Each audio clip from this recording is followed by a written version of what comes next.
We are launching a really exciting initiative today with some wonderful partners, and we're happy that you can be here with us to witness this and to be part of it on our first day. And we're so thankful and grateful to Dr. Loomis for inviting us to participate in this initiative, because it is such a natural partnership between us and the Maps for All Initiative and UConn and the World Affairs Council to come together in this way and to promote something that's so important to all of us, and particularly us here at the library, which is literacy. And when you think about literacy, you certainly think about reading, right? And that's the first thing that comes to mind, and that's obviously a big part of what we do.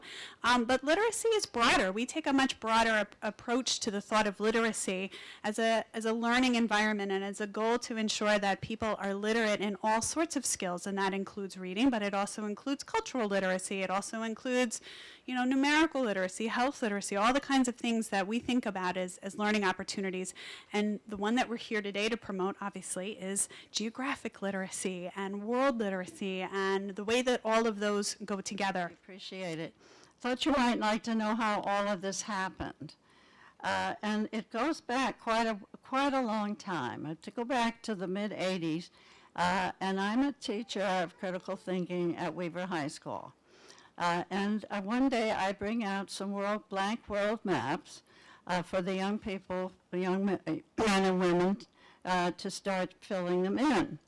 And I notice, to my somewhat dismay, that a young lady has placed USA over the USSR. Now, this is in the mid-'80s when we were in the Cold War. And so I asked her, I said, I put it over here. How come you put it there? And she said, well, it's the largest country in the world.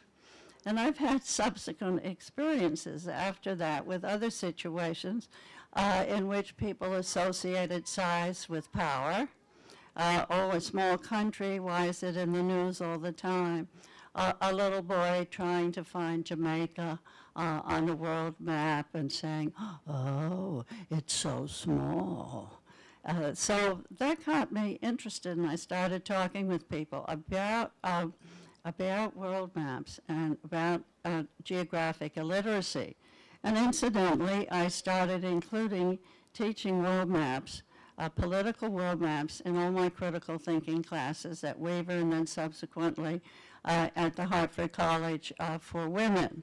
When I retired, I was still thinking and talking about world maps and public places. And so after several groups of people that we got together and chatted and so forth and so on, in 2012, we started our own Maps for All initiative. We're so delighted to be here today and to have Maps for All as one of our initiatives. If you come to our office, and you're all welcome to, you will notice that we love maps. Anyone who works in our office, comes to office, has to have their own map. So our interns who are here with us today, the first day that they're there, the first thing that they do is get their own map, and those maps are provided by Bill, who's here, and a set of pins, and they are, instructed to pin every place they've been in the world. So anyone walking around our office gets a sense of your place in the world. Maps for All has been providing maps for our programs. And I will give you an example. Last night we hosted Ambassador Robert Ford, who was the most recent United States ambassador to Syria. And Maps for All provided some maps.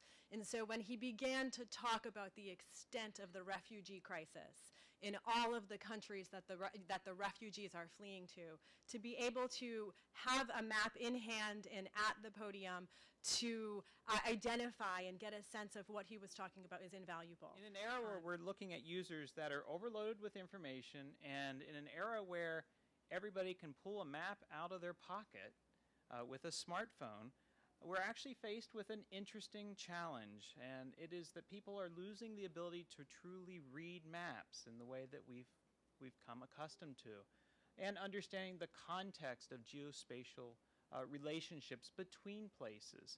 So the Maps for All initiative is really to help us develop the context that we've all been missing in the digital era, to bring us back to understanding the relationship between places and spaces. I'm excited to be part of this library partnership with the Hartford Public Library, and particularly some of the services that we're going to be developing in the coming months here, one of which will be cartography and data visualization services, so that we can take the ability to help users both at UConn as well as the public to take and visualize their ideas on maps, and also to use maps in storytelling. So, proclamation by the Honorable Luke Bronin, Mayor. Whereas Maps for All is an initiative originated by Louise Loomis, founder of Thinkwell Center, LLC, to support the World Affairs Council's campaign to promote greater knowledge and understanding of international affairs, and whereas to display world maps and other geographic representations in public places with the intent to increase awareness, and whereas to provide gotta take my glasses up, to provide area, continent, and world maps for programs and projects, and whereas to offer instruction and programs to develop connections between maps, and whereas Hartford Public Library in its downtown and neighborhood branches will serve as a vital contributor in this necessary initiative that supports our global community, and whereas the City of Hartford stands proudly as a sanctuary city. Resolved, I, Luke Bronin, by the authority vested in me by the laws of the City of Hartford, do hereby proclaim March 1st, 2017 as Maps for All Awareness Day.